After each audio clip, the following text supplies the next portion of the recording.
Hey there, it's CJ Miller. I'm in Shreveport, Louisiana. Downtown across the Red River is beautiful, Bossier City. Got a beautiful night sky out. Just wonderful, wonderful. And I had a great time. I'm out for a walk. I like to go out at night, take little health walks. I call health walks. Works on my cardiovascular, helps me burn some calories and everything. I'm still burning calories from that cruise, that extended cruise. Boy, did I put on some calories, some poundage. But then also, it helps me work on my emotional and my spiritual well-being, and so yay, when you find something that hits on all the points, some sort of activity that brings you health and all the ways, go for it, do it.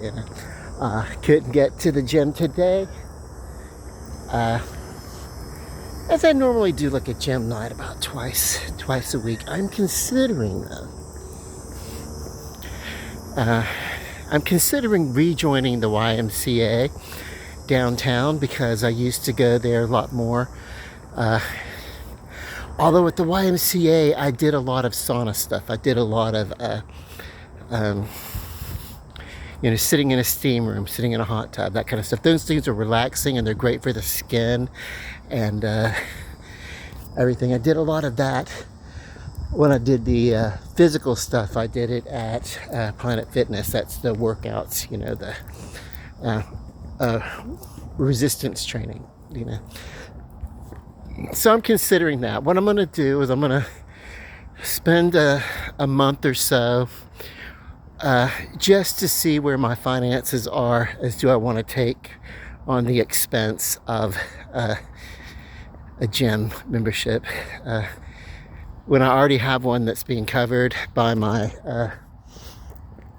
insurance, and in part, and then I pay part of that gym membership out of pocket also. But do I want to take on an additional gym membership? I don't know. Or would it be that I change my membership at Planet Fitness to not worry about the massage or whatever? I don't know. These are not problems. These are blessings that I get to consider today.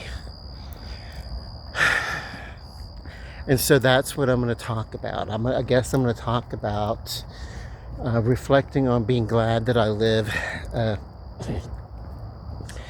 in a country that allows me that affordability to be able to, work out in a gym,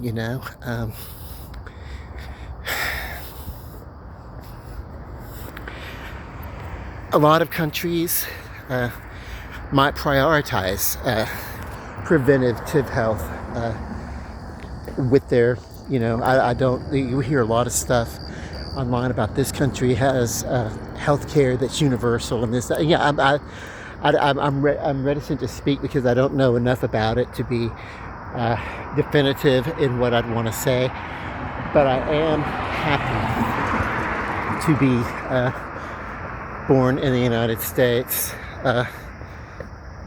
and enjoy citizenship and everything. For me, that was. I remember being in first grade, and Waller Elementary. We were going to Bossier. We lived on Teague Street, and it was one of my first structures where I went to the, we changed classes. So I went to the one teacher, and then I went to another teacher for some things. Then I went to another teacher for some math, and then we went back. And what I remember was the very first teacher, that homeroom teacher, Miss Vowell. She was the only teacher that had this problem with me in that whole year. The only one that ever had the problem.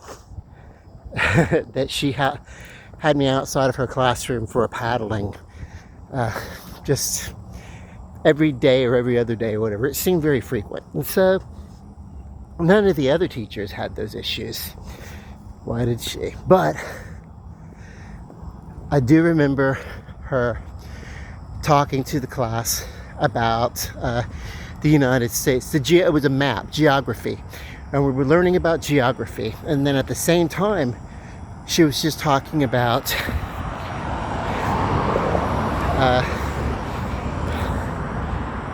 the United States and her, the whole world. Once I really in my mind got an idea of how big the world was, and that the United States was a small part of it, and we were here, and it was just, I had this notion of chance. I had this notion of the, if I were going to come into being, it was I simply could have been born in any other country, in any other part of the world, but I just happened to be born in the United States. I didn't have a reasoning for it or anything. I didn't have a concept of, God's plan or this or that or anything. I just knew that there was me living and breathing, and me in my first grade class, trying not to get my ass beat by a paddle, and looking over this map and trying to find a state that looked like a boot. And I think, for some weird reason, I think I singled out Rhode Island or anything else. I did not pick Louisiana as the boot state that looks like a boot. I didn't get it because there were so many other shapes that looked similar to it. So it was like, is that really the best? When you're first teaching somebody about geography, you give them like one quality, pick a shape that looks like a boot. In the United States, there's a few states that look like it could be a boot. I couldn't figure out what it was all about, but I think I circled Rhode Island. I was like, that's Louisiana. It wasn't. So I don't know. So in that time, I was learning about shapes. I was learning about, on low key, I was learning to appreciate abstract art, because, wow, I can see a shape within this shape that's not really there. It's kind of a, Louisiana doesn't look exactly like a boot, but the shape is there. It's kind of L-shaped, whatever. It's like, whatever. So, learned a lot of those lessons at that time. But what I really learned was appreciation for the reason or no reason. There I was, alive in United States, and this very free. They talked about freedom and society and just things that gave us some ideas that we could appreciate. Didn't do much comparison, but I think there was something along the lines of you could have been born any place else, but you were born here. I don't know. That's an idea that must have been told to me, probably in that class, and it probably got into my head, and it probably wasn't an original idea, but it is one that I grabbed onto, and it did make sense. And my extreme patriotism to the United States of America did begin in geography lesson in Miss Powell's first grade class. And maybe I did not appreciate the fact that she did not know how to relate to me, that I was the only one she was getting these paddles out in the hall to, these paddlings to. But I still wonder if if I saw her today, I would probably let her know, hey, you did kind of, teach me enough about the United States that my great patriotism began at that age. And more than anything, it's unshakable. With all the problems in the United States, all the things that I agree with, all the things that I don't agree with, all the things that I have been woken up to since then, you kind of, learn some things through life or whatever, throughout all of it. The love of my country and the gratitude for being in this country where it is a free society. I don't think we are the freest society in the world, but we're free enough that I damn sure appreciate it when I know that there are some other places where I could have been born that I would not have been able to grow and live the outward, be the person that I am today. There are so many things imperfect with me, and there are a lot of things that are perfect with me, by the way, that are disagreeable to a lot of other people, that that a society would not tolerate and would imprison. And by the way, some of that was still going on when I learned this first grade patriotism, but some countries,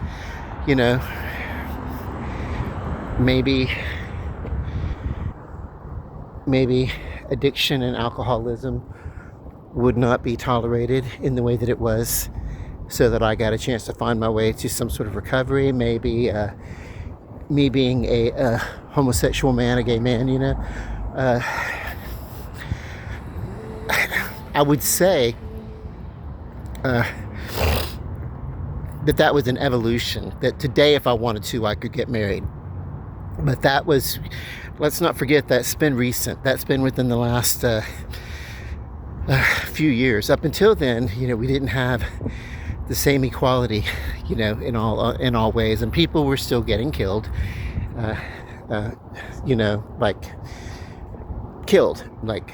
for sexual identification, or whatever. So,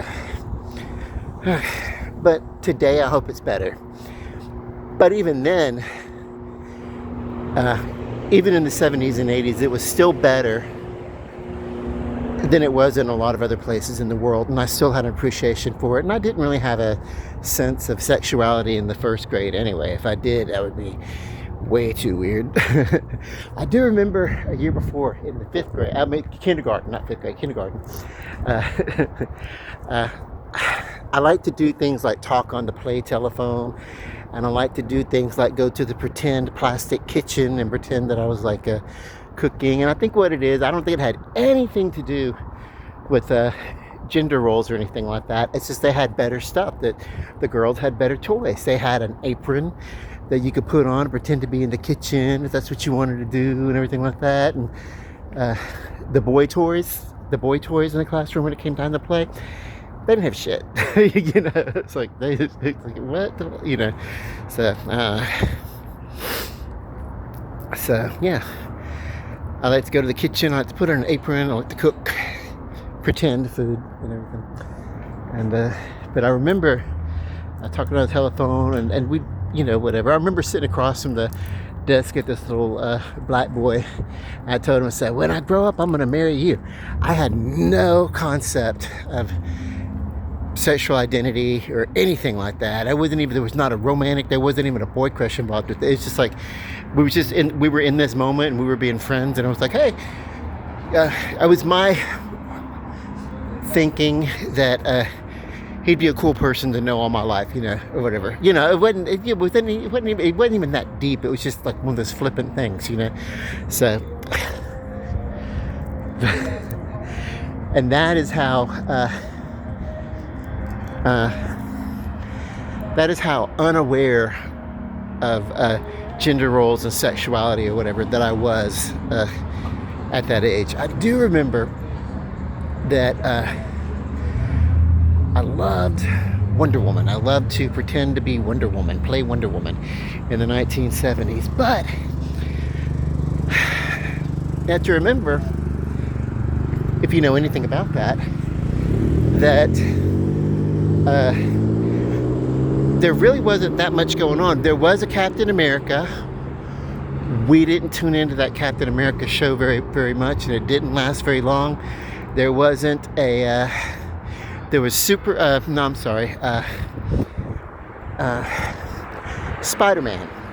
But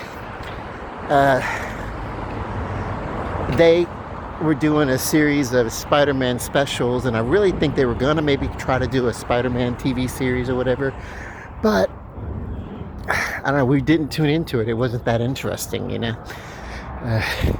The most interesting thing about that Spider-Man TV show from the 70s was that it featured in one of the supporting cast Chip Fields, who was the mother of Kim Fields, who played Tootie in The Facts of Life. That's all I know about that. You know, there's not a single thing else that's memorable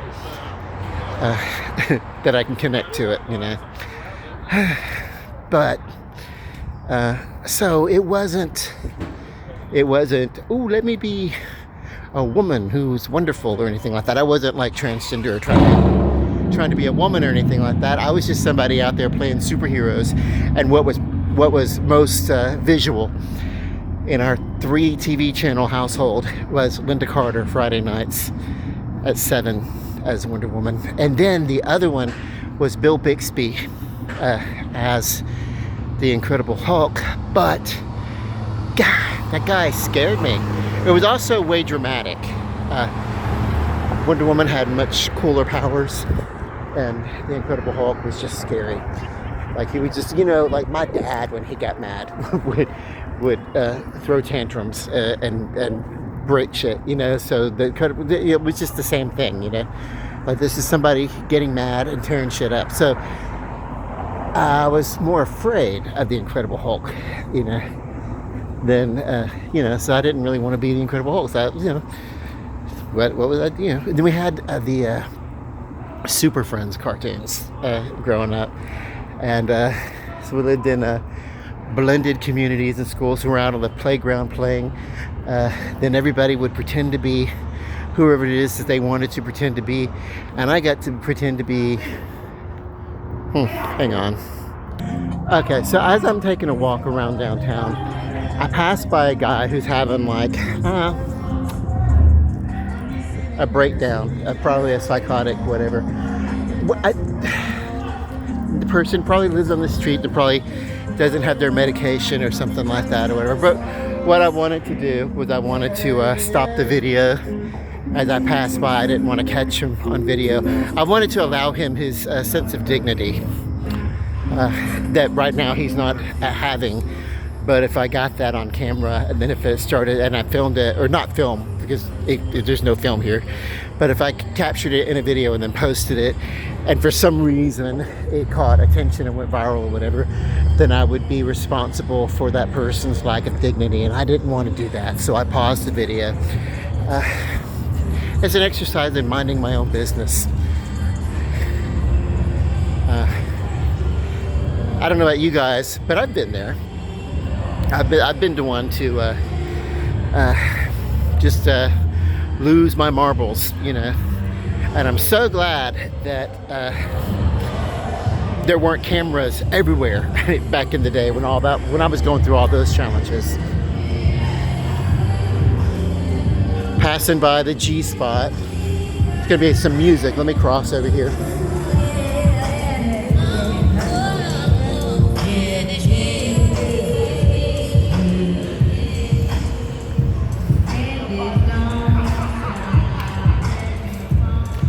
So that's the G spot behind me. One of the businesses opened by 50 Cent and G Unit Studios and everything in Shreveport. So, but the other day when I was down here, I was walking through here. There was, and I was walking through and I didn't know what was going on. It was a convention of AKA sorority. I don't know what AKA means, but that's what it was. And so, yay. And here I am just walking through it as if I belonged, and it was like, no, it's a private thing. I didn't realize. But not really a cool spot for a private party right in the middle of the street. Next time you need a private venue, have that inside of that great big giant convention center. If you're gonna do like a block party, it's not a private event. You know, if it's in public, you know. Like I literally walked in and I walked around a partition, but then I walked in and out as if, you know, whatever. So, I mean, probably should have taken more care if it were going to be a private thing, but whatever.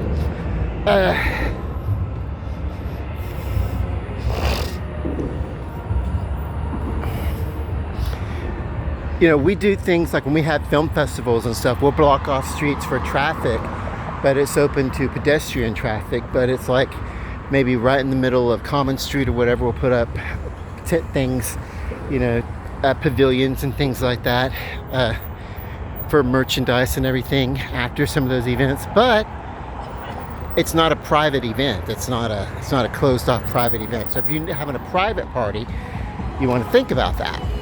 Just a general editorially thinking out loud. But so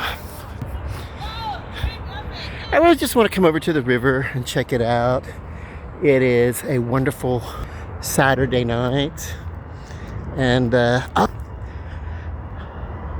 talked with a buddy of mine, and tomorrow we're gonna take my lithographs that I brought back from my cruise. We're going to take them into Michael's, and I'm going to be able to price them and find out how much it's going to cost to get them into frames. You know, what kind of budget that I had to spend on getting my lithographs framed, because I really do like them. I didn't really know that I would. That was very serendipitous. I went to an art show, not even on the first part of my cruise. I think it was the second cruise, because I did a 3-day cruise and then I did a 4-day cruise, and I did that 3 weeks consecutively. And so that first 4-day cruise, I did a guess the weight of a statue. Maybe I'd be able to win something or something. I did. I wasn't able to do it. But I did get an invitation in doing that to the auction, the art auction, and I went to it, and I found out, hey, wow, this is really something I could get into. I mean, I'm an artist anyway. I do my own paintings and everything. So yeah, I like it, you know. I've sold some of my paintings, not for like the money that they're trying to sell stuff for, but yeah, you know, I usually do them for gifts, do them and give them away as gifts or something like that, you know. Very, very simple bits of art, but wow, you know, in doing that and for participation and everything, they let me bring home the opportunity for the price of delivery, really, some lithographs. Well, I went to that first auction and I did not have money transferred on my scan and pay card, or which is also your room key on the boat or anything like that. So what they did was they gave me a bunch of lithographs, not lithographs, but smaller prints that I could bring home. And they were signed prints. They're not lithographs, but they were signed, and so they're fun. And so I've actually shared some of those as souvenirs when I came home. You know, like showed my nephew, hey, what would you like? My other nephew was here. I showed him, and I let both of their families kind of pick out some things. One of my great nephews is like 14, going on like, 30. He's a 14 years old, but he's a little mature man, really. But and so I let him go through and pick out some things that he might want or whatever. He found something he liked, and I thought that was really cool. So it's like I was able to share the gift of art, even though it's not my art, with my family. So that's awesome, But I went back the following week and I was like, I was able to transfer some funds to my Play and Pay card, so I want to go back through and I want to see, if that's I want to maybe go and participate and certainly have an opportunity to have those, pay the delivery fee for that lithograph, and who knows what I might, and they were like, sure, come on in. And it's like, it was a second cruise, a different cruise, even though it was consecutive back to back, it was still legitimately a separate cruise.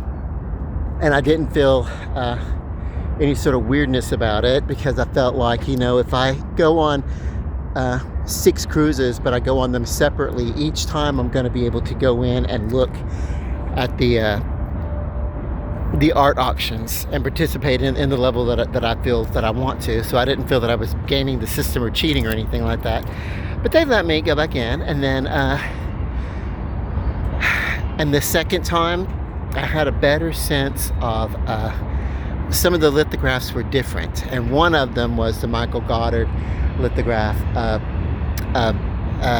Dali's. It's called Dali's Muse, and it's basically this olive facing away. So all you see is an olive with the one mustache off, and he's like painting, and he's the artist rendition of Salvador Dali. It's cool. You'll see it. I'm gonna get it framed. I think I've already shown it in previous videos, I'm sure, but I'm really excited to get that lithograph framed, because it's going to be one of my favorites. And then they sent another lithograph, which is by an unknown artist called, I think it's called Silence in Blue. I think it's what it's called. And it's basically a vase with some flowers and everything, but it's a lithograph also, but it's by an unknown artist. I don't know that much about it, so I don't know that that's going to be of any sort of monetary value. But basically the lithograph they sent home, I was just curious. I wanted to know more about the artist, so I got home, and really it's like, wow, this lithograph is signed by this artist who's selling original artwork for thousands of dollars, sometimes tens of thousands of dollars. He's got a piece hanging in the White House, that kind of stuff.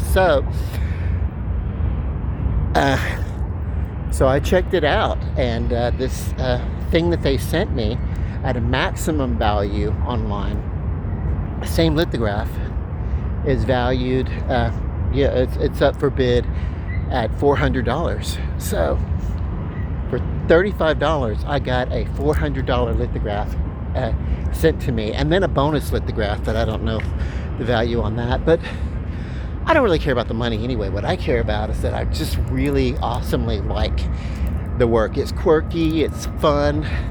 Salvador Dali, what I remember about Salvador Dali, and some years ago I had some prints of his work. A very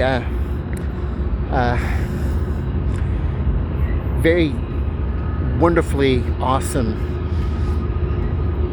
great surrealist that he is, but he also had a seriousness about him that I would not call his work absurd, except maybe the Clockwork Orange with the melting clock or something like that, but really he inspired a lot of people, and I had some of his work, but at the time didn't know that much about him, and it was basically just room decoration, and I didn't invest myself in it. And it really wasn't my artwork. It belonged to someone who loaned me some furniture for a house and everything like that. And then we just had a falling out due to we lost touch, and we had a falling out, and then she showed up one day and she wanted all of her furniture and artwork back, and it was hers, so yeah, but I don't have a lot to, that was back in my days of using. There was a lot that I had to do with that too. So yeah, but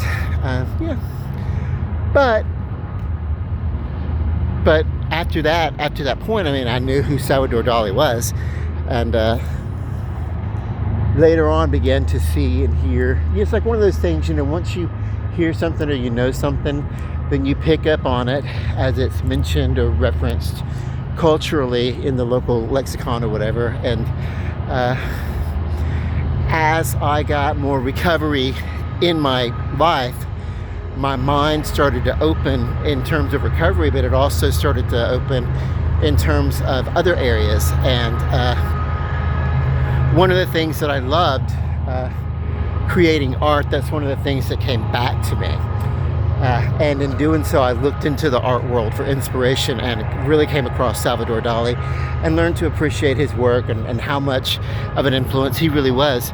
And then, of course, my favorite, of course, was Van Gogh, you know, but yeah, but then there's Salvador Dali, who's right there with it, you know. But then, yeah, and then I came across this Michael Goddard, and I didn't really know that much about him. I may have come across the olive paintings or the strawberry painting, and he paints with like fruit and olives and things like just weird, doing obscure things, and he's kind of known currently as the rock star of the art world, working out of the East Coast in Las Vegas or whatever it is, you know. And it's like great, you know. So if I were in his element, I could probably let myself become a groupie, you know. But really what's cool is that I just like the fun things that come along with this lithograph. Now he's, in a lot of his work, he doesn't paint faces in a very surrealistic kind of way. He's kind of like, yeah, he's got a lot of tattoos all over his body and his face, and he would potentially get judged for his appearance. And so that's his thing when he does art. You know, one of the reasons why he doesn't do a lot of faces in his work, hardly ever, is that basically to put out the notion that, you know, that appearance doesn't really matter. People shouldn't be judged on how they look. They should be judged on the value of their person, you know. Not, you know, like you shouldn't judge people at least solely based on their appearance. Maybe first impressions, take them in, experience those first impressions, but don't let that first impression stop you from looking beyond that first impression, because there's more to a person than how you see them at first glance or first meeting or whatever. You know, that's the takeaway. That he doesn't do a lot of faces in his work. There is Salvador Dali painted in this, you know, because it's the olive being Salvador Dali. So it's really kind of cool. It's all the subtext is there. It's very deep, but also really fun. And so that's what I like about it, you know. And so that's going to be the first thing that I'm going to want, the first lithograph that I'm going to want to take in tomorrow and see about getting it framed. And I'm thinking of Michael's because I have like my phone number is registered for supplies and things like that, and I may have some discounts, and every once in a while I get something like 70% off of framing or whatever. And so if we can do that tomorrow, I'll probably go for it. If not, then I'll bring him home maybe, and I will wait until I actually do get that 70% off, you know, because they come out every once in a while, you know. So if they'll honor that, awesome, because I'm a sucker for a deal, and I'm a good business person when it comes to saving money, because I have to be a good budgeter because I don't have a lot of money, you know. But that's why I can afford to save up money and pay it forward on a cruise, because I do carefully budget and I spend where I really want it. And if I don't really, really love something, I don't spend money on it just to spend the money. And I give careful consideration where my money goes. Speaking of, my money's going to go towards cooking some chicken tonight, some chicken legs. And I've got to figure out some sort of creative way of doing it. And I know that I've got like a lot of seasonings. But let's see what I can do to be a little different and creative when I'm making this chicken. Okay, I'm going to go ahead and head back to the house now. I just wanted a short little walk. I've been out for about 35 minutes and paused the video as I head home. And you know, regarding the person who is having a conniption fit underneath the bridge and everything, this looks different. LSU Pilots baseball. Was this here or was this something else? I think I would remember that. I don't know. I'm gonna have to look through. I must have like scanned this sidewalk a zillion times over the years walking through. But okay, so yeah, it was it was a measure of my self-respect to another person also. I live downtown. I encounter, I should say. I don't encompass anything. I encounter a lot of people who live outside. And what I don't want to do is treat anybody less than human, regardless of their status or their choices or their situation or whatever. That's not the totality of who they are. And there is never a reason for me to come across somebody and maybe they come up to me and try to engage me for some sort of handout, money or something. I don't have it anyway, but even if I did, it was like I couldn't do that every day because I live down here. I got to go broke. But as I give people the decline that they're going to get, because I'm not going to give money, I will say no. And even if somebody's maybe not destitute, maybe somebody's out on their hustle or something like that, I can just shut them down, but I do it in a way that is respectful. There's no reason for me to ever be abusive to someone who's down. I don't want to kick a dog while they're down, so to speak, and so if I encounter somebody who's, having some sort of crazy bit, under the bridge or something like that, and the little moment of their life, which they're certainly not gonna want to, whatever. I don't have to do that. I don't have to get involved with the insanity of the world, Trying to fix or moderate everything.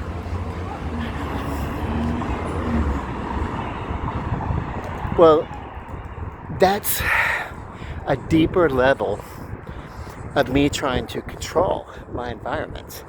And sometimes I just need to worry about controlling myself and let the environment I'm in take care of its own self without my interference, basically. I learned that, that when someone wants my help, they can come to me and they can ask me for it, and I can assess whether or not I can give that help or not. But I certainly don't need to walk up on someone who's having a bipolar or schizophrenic attack on the street and walk up and say, is there something I could do? I'm not, that's not my domain. That's not my providence to take care of. Leave it alone. Let it be what it's going to be, and just certainly don't try to exploit or take advantage of. It's like I didn't want to go in and have a soda or something. I think not. I think I'm just going to go home.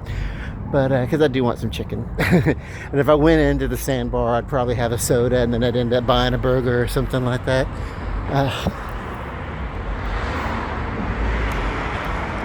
Me coming out and doing this walking around, it's really more about my physical health and my mental thing or whatever. And I guess overall what I'm taking away is, and I think I just hit the nail on the head with what I was talking about, my proclivity to try to moderate the groups that I'm around and kind of head it up and and it's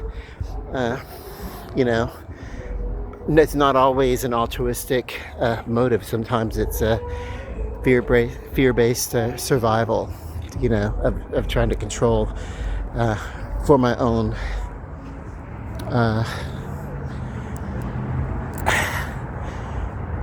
safety and security in the world, and trying to be the pack animal. There's, they want to be somebody, they vie and somebody wants to be the top dog kind of stuff, So it's almost an animalistic instinct to try to take care of everything and everyone in my environment. And it's a more human instinct to remember that a lot of that's not my business in the first place. Rules of society as we understand them, So it's choosing when is a good time to get involved versus when to not get involved. So I don't know. I think control, control instinct, and how's it not necessarily, it may look like being a caretaker is a really good thing, but sometimes it's not spiritual, and sometimes it can yield good results, but it's about the motive of why I would want to get involved in the first place. And so to look at those things, uh,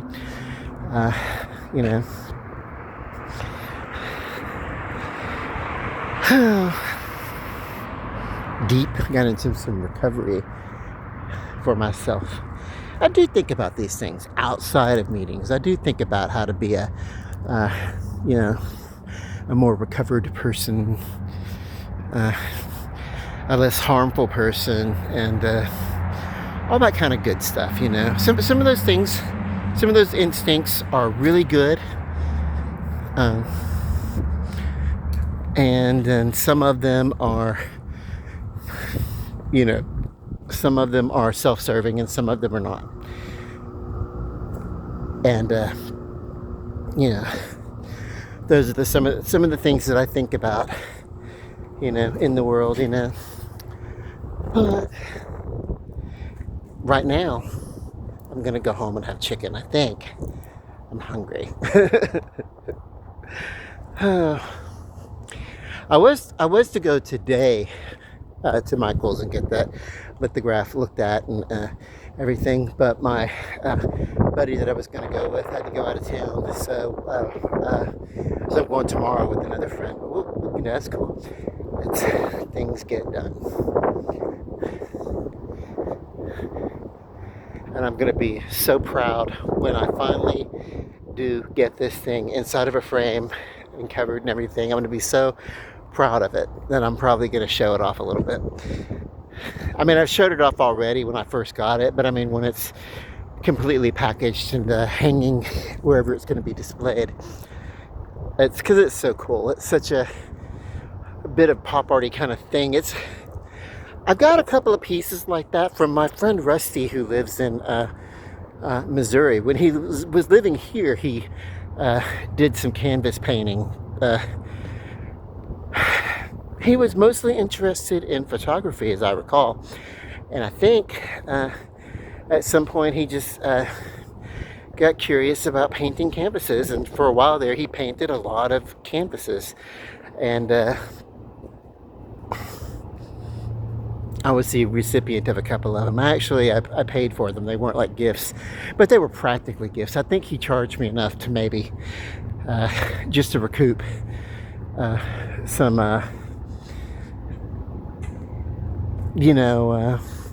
supplies. But actually, when he moved, I got to bring home, because he had a lot of art from his, but also from other people, because he lived in an artist building.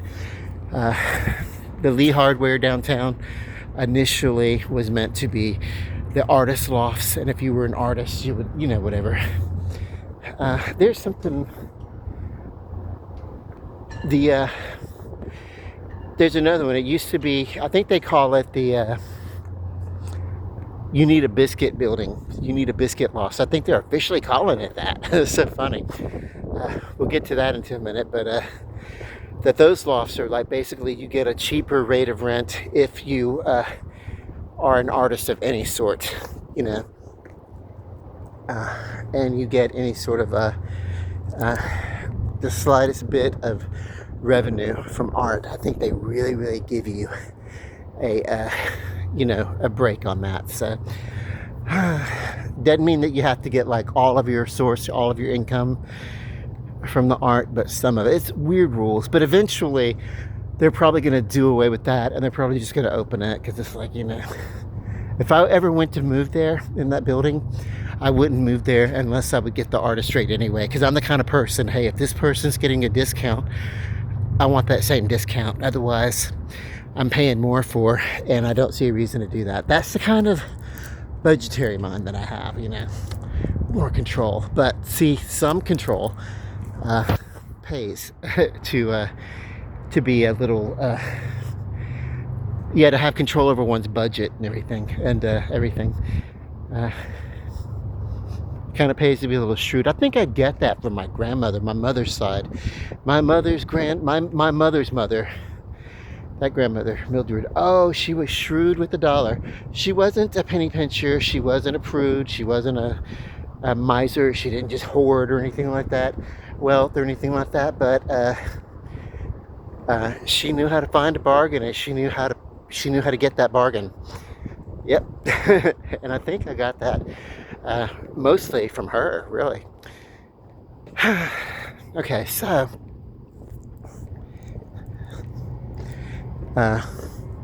control. Okay, sometimes it's a good thing. It gives good results, and then sometimes it's not good to try to be in control of everything.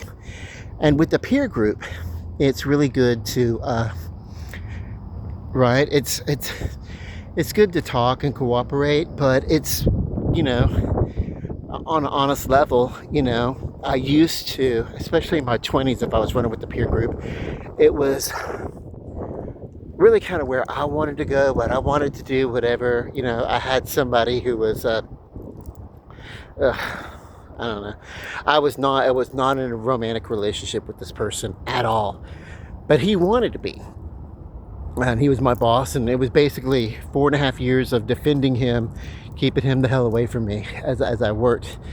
But the reason why I tolerated it is because I could do pretty much anything I wanted to, and I had all the money that I wanted to have and everything. And so my peer group, it was all about, since I was the one spending the money, it was almost all about the movie that I wanted to see, the place that I wanted to eat for lunch at, or something like that, at the bar that I wanted to go to. It was all about whatever I wanted to do, and it was a less cooperative thing, and what should have been one of the most productive and ingenious times in my life basically compromised, because I let myself be put in a mindset where I had to constantly be on defense from to keep my guard, because I really was not in a emotionally safe situation throughout most of my 20s. And it had very little to do with me. It had to do with the fact that I was sort of in the grip of somebody who was exploiting me emotionally, and when that didn't work, he would go to my friends and family and get a group together, and they'd go out and it was.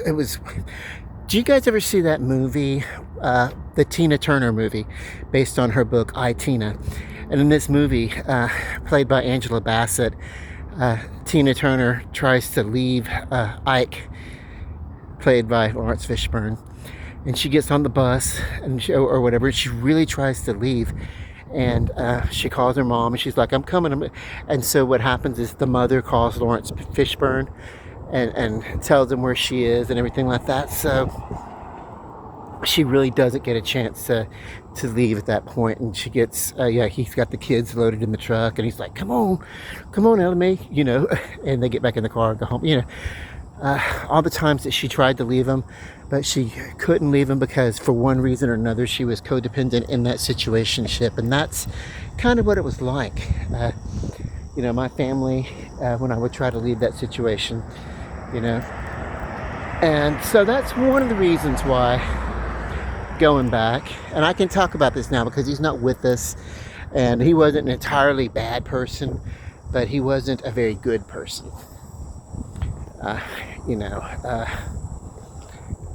And it kind of stunted my ability to find out who I was going to be,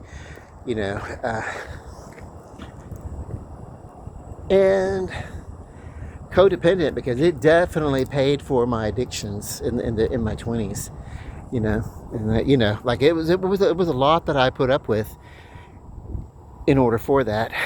Well, I forgot how I got to this point in my life. But I think, yeah, no. I think I'm talking about social structures, how I relate in social peers. Now I'm more cooperative because I had all the money, so I was making all the decisions. Wouldn't do it my way, you know. Well, now it doesn't matter who's paying. And I don't drive because I don't have the vision to drive. So really, I largely depend upon whoever's driving. We'll go where you want to go, that kind of stuff. You know, it's humbling. But also, I find it more enjoyable to be cooperative in the decisions, you know. And to have an honest communication and not expect my social peers to automatically know what I'm thinking. Like, if I want to go to a certain restaurant or have a certain type of food, I shouldn't play that game with them where I'm like, well, what do you want to do? What do you want to do? What do you want to do? And wait for them to try to guess the correct answer. Why not just say, hey, by the way, how about we go to, have some catfish today or something like that. And maybe they're like, I'm not really feeling it. I'd rather have Mexican. Well, we can have that conversation, you know, but we can't have that conversation if each one of us is playing the game of reservation where we're not really talking about what we want. The complete opposite of the control, where we're going to go where I want to go kind of thing. But also, I used to do a combination of that, because what I would do is I would have an idea of what I wanted to do, and then I would like sit around and wait for someone to decide what the activity was going to be, or the venue or something like that. And if it wasn't what I was thinking, I would say, man, what else you got? And I would wait for someone to stumble across the right answer, and then I would say, yeah, let's do that. But it was still, that's not cooperation, that's manipulation. That's not communication. That's manipulation and control. So just on a small scale, better ideas of, you know, a more cooperative, instead of having to control everything and whatever, you know. I get enough time to do what I want to do by myself, that I don't actually have to monitor everything that everybody else does. And this is a time where none of us really have a lot of money. We certainly want to look for affordable, the parade. We certainly want to look for affordable things to do. I love coming out, walking around and everything like that late at night, but I'm retired now. There are some people who are not yet retired, and so I can't expect them to be out walking around 11:30 at night, waiting until it's time to eat or whatever. I mean, they got jobs to go to and stuff, so you know, that kind of stuff. Yeah. Consideration of more than myself, for the benefit of, yeah, kind of everybody, and less about me, you know. Who was it?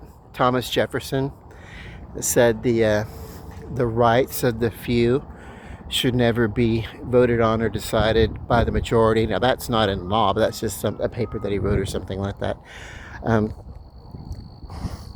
But then we also get